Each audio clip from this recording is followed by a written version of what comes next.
Bonjour à tous, ici Joris et bienvenue dans cette nouvelle vidéo où je vais vous présenter dans les grandes lignes un design que j'ai eu l'occasion de réaliser pour des porteurs de projets en 2021 sur un site en Loire-Atlantique, sur un site qui fait 2,5 hectares.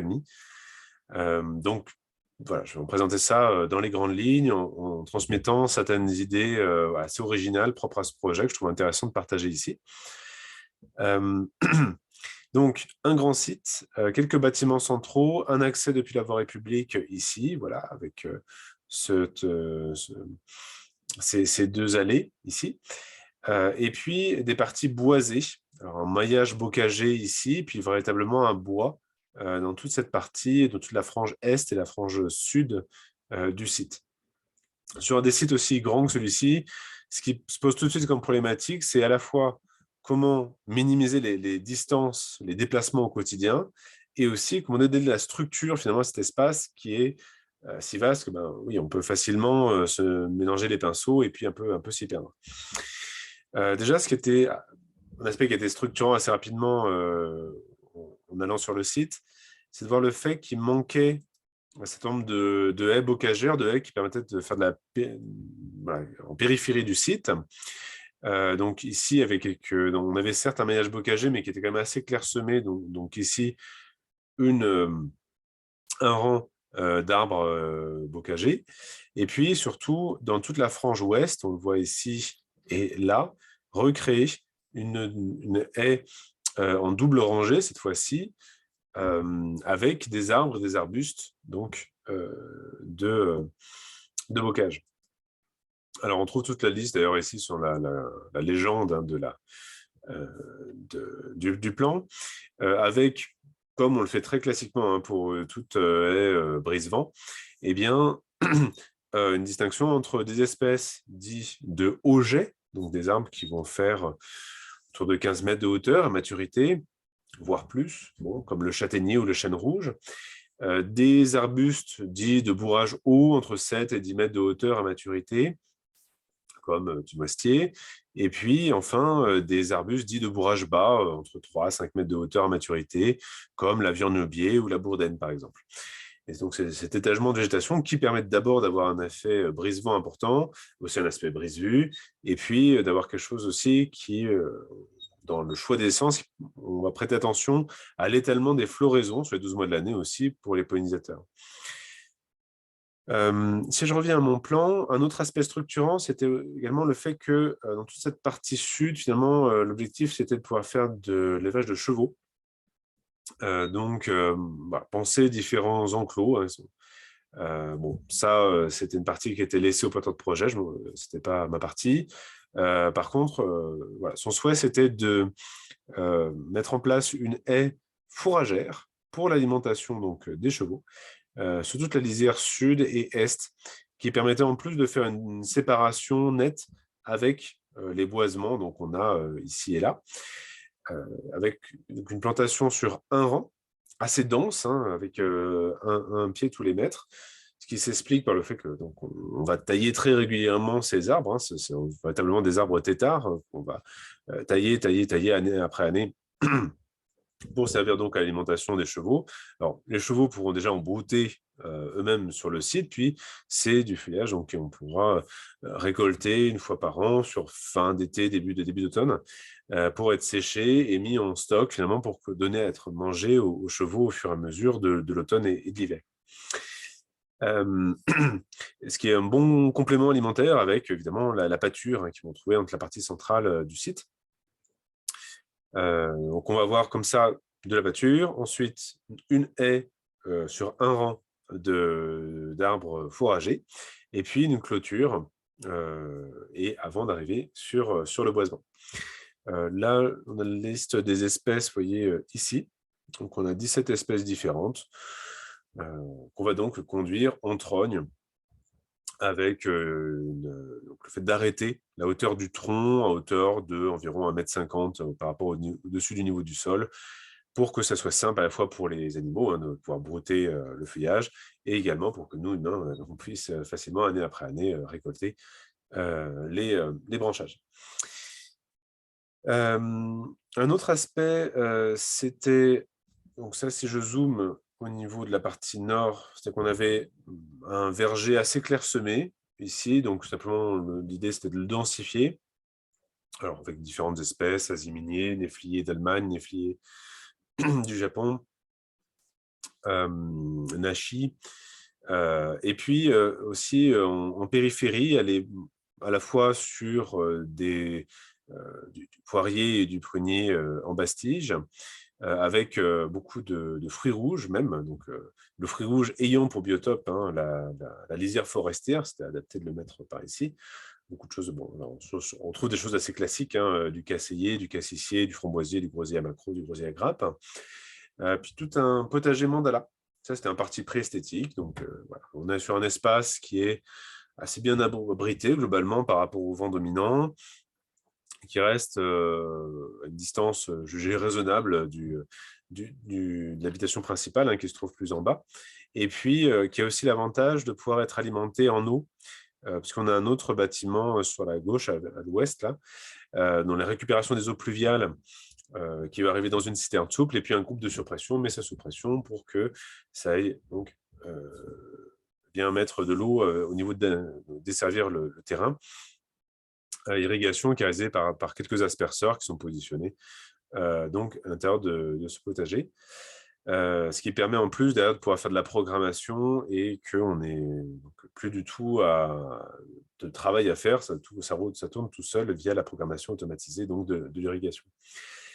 Un potager mandala qui est aussi émaillé par un petit couvert à la fois d'olivier. Voilà, c'est aussi un parti pris du porteur de projet que d'avoir de l'olivier pour des raisons avant tout esthétiques hein, sur le site.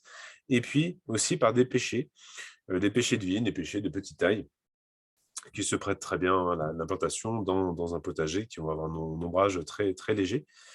Une partie tonnelle centrale avec quelques plantes grimpantes, une serre à semis, donc stratégiquement positionnée ici pour à la fois pour être desservie par une adduction d'eau mise sous pression, puis être à mi-chemin entre le bâtiment d'habitation et puis le potager. Et un espace, disons plus grande culture, comme du quinoa par exemple, ou du tournesol. Donc là, on est sur une implantation plus simplifiée et sur de plus grandes superficies.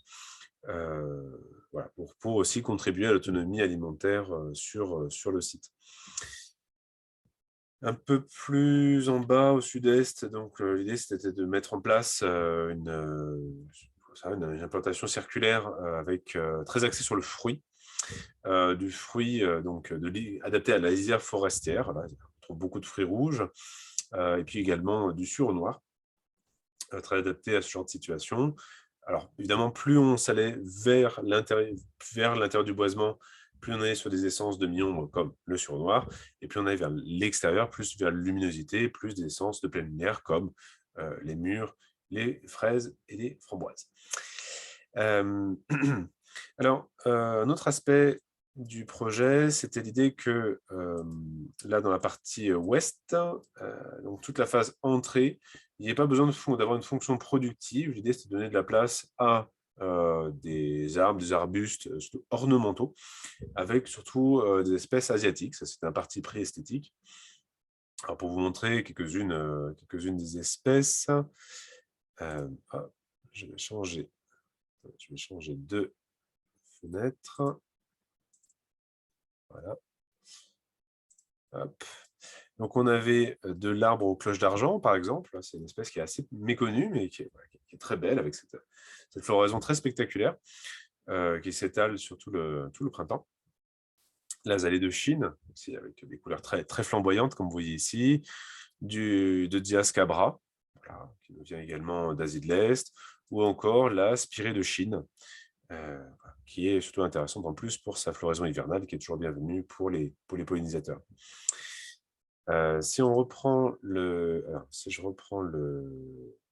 plan, donc l'idée c'est de créer tout un massif finalement, enfin plusieurs massifs, mais voilà, structurés autour des allées centrales ici, pour faire une grande allée, puis refaire des massifs plus denses avec aussi des haies de bambou, donc dans cette partie assez centrale ici. Si je vais un peu plus en bas du site, donc on a un grand espace libre laissé pour la pâture des chevaux et on a ici donc notre clôture, une arche avec un petit portillon pour ne laisser pas que les équidés ne puissent pas passer et puis, une partie, une autre partie, mais un autre jardin forêt.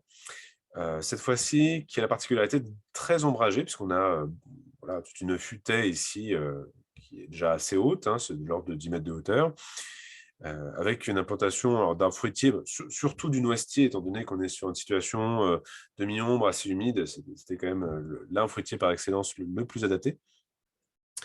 Et puis, donc, des haies de bambou encore, on en trouve, ici et puis après, une mare qui reste quoi, qui était déjà, qui est naturelle, qui est déjà en place spontanément, mais simplement qui restait à restructurer, à, imperméabiliser et derrière, à planter. Donc avec 3 profondeurs d'eau, 100 centimètres de profondeur, 50 centimètres, 20 centimètres de profondeur, avec donc des essences de plantes aquatiques, adaptées des situations de mi-ombre. Alors pour vous donner quelques exemples, on y trouvait, hop, de la fleur de coucou, hein, ça c'est quelque chose qu'on va trouver, sur des bordures de plans d'eau, de cours d'eau, les espèces de laiges, ou aussi appelées espèces de carex. Il en existe différentes espèces, avec toute une variété comme ça de feuillage.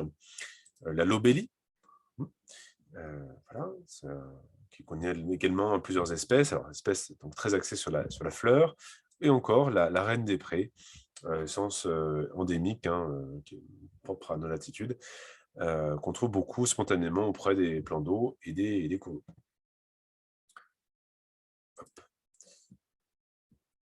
Hop là et vous remarquerez aussi, c'est un aspect important dans les designs, surtout quand ils sont sur des grandes surfaces comme ici, c'est bien anticiper sur les principaux, axes de déplacement. Par où est-ce qu'on va circuler dans l'espace, même si ça ne correspond pas nécessairement à des allées, qu'on va matérialiser, au moins avoir une idée de comment est-ce qu'on va circuler dans cet espace-là aussi, c'est un enjeu important.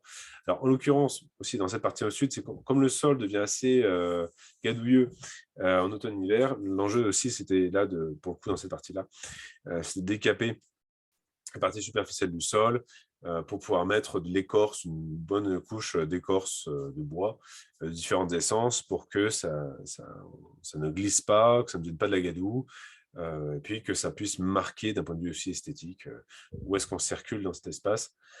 Voilà. Voilà, je vous ai reprécisé donc dans les grandes lignes d'aménagement du site. Bah, en tout cas, si ça, voilà, si ça vous pose des questions, peut-être si vous voulez en savoir plus, bah, n'hésitez pas à les poser vos questions dans les commentaires. Bah, j'y répondrai dès que possible. Puis je vous dis à très bientôt et puis bon courage dans vos projets.